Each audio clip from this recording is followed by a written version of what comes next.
Isang bull contest sa Spain na uwi sa disgrasya. Isang toro kasi ang sumugod sa mga manunood na nasa bleachers. 4 na po ang sugatan sa insidente. Kabilang narito ang 10 taong gulang na bata na kritikal ang kondisyon matapos madaganan ng toro. Agad namang itinali ng mga opisyal ang toro at pinatay kinalaunan. Hindi pangkaraniwan para sa mga toro sa arena na sumugod sa mga manunood, lalo pat may harang sa gitna nito.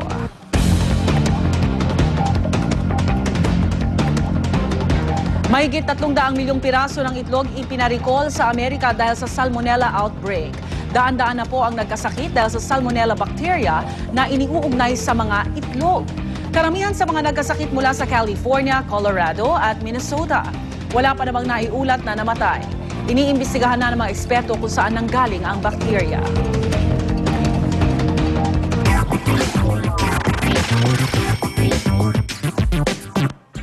Makibalita na tayo sa latest sa showbiz. Chika, makasama natin ngayong umaga si Lynn Ching. Lynn?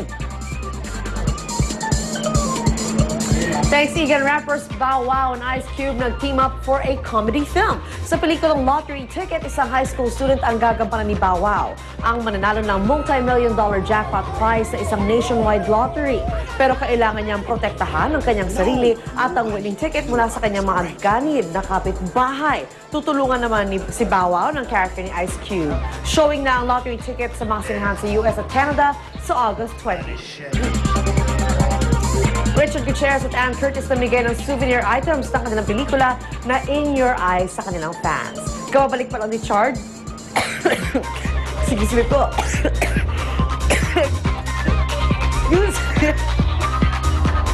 Kababalik pa lang ni Richard sa isang isla kung saan kinunan ang Survivor Philippines Celebrity Showdown.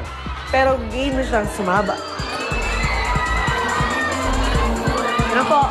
Game na po siya sumabak sa bike sa labuha sa kanyang fans. Kasama ang ex-girlfriend na si Anne, nagtungo ang dalawa sa SM North EDSA at SM Mega Mall. At namigay sila ng posters, tawas at baller IDs ng film.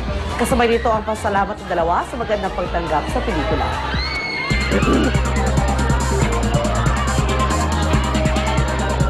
Steven Tyler, kabilang na sa judges ng 10th season American Idol, kinumpirma ito ng isang reliable source na malapit sa frontman ng Aerosmith.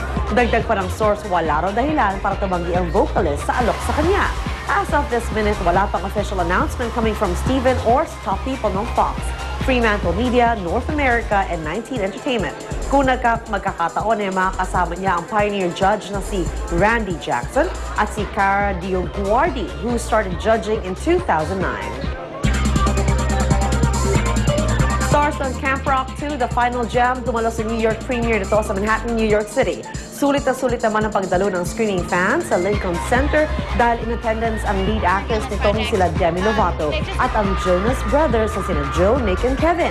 May bonus pang kasama ang magkakapatid, ang magte-10-year-old brother nilang si Frankie na binabansagan nilang bilang Bonus Jonas.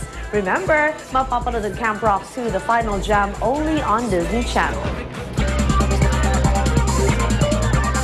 Sexy star Pamela Anderson muling sasabak sa stage acting. Susunod na yan, samantala, balik tayo kay Igan. Salamat, Lynn, para sa latest sa sidewalk clearing operations ng MMDA. At sa lagay din natin ng trapiko, narito po si Love Anyover. Love.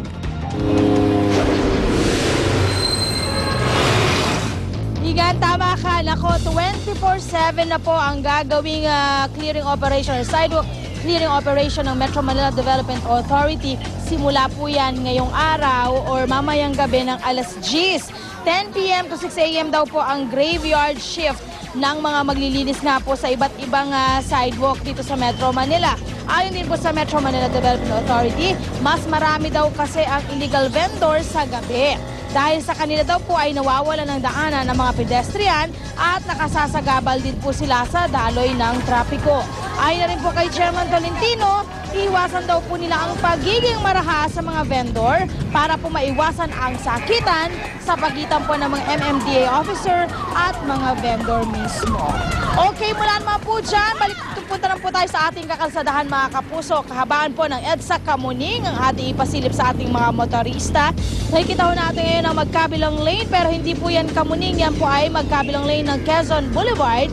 Yan pong nasa kanan ay patungo po ng Loton area or papasok mismo ng Quiapo Church na nagkakaroon po ng pagbigat ng daloy ng trapiko dahil ngayon po ay pagdagsa ng mga deboto dyan po sa Quiapo Church. Ang kaliwang bahagi naman po patungo ng Laong-Laan, Timasalang at Espanya ay napakaluwag po ng daloy ng trapiko.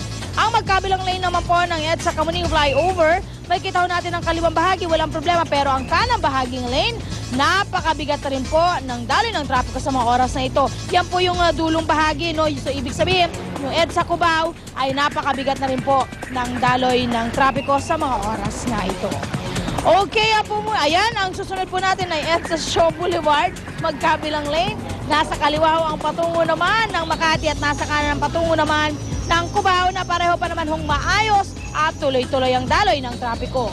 Sa may, okay, yun na po mga kapuso ang ating update sa ating mga kasundahan sa Metro Manila. Meron po tayong coding, mga plaka pong nagtatapos sa numbers 9 and 0.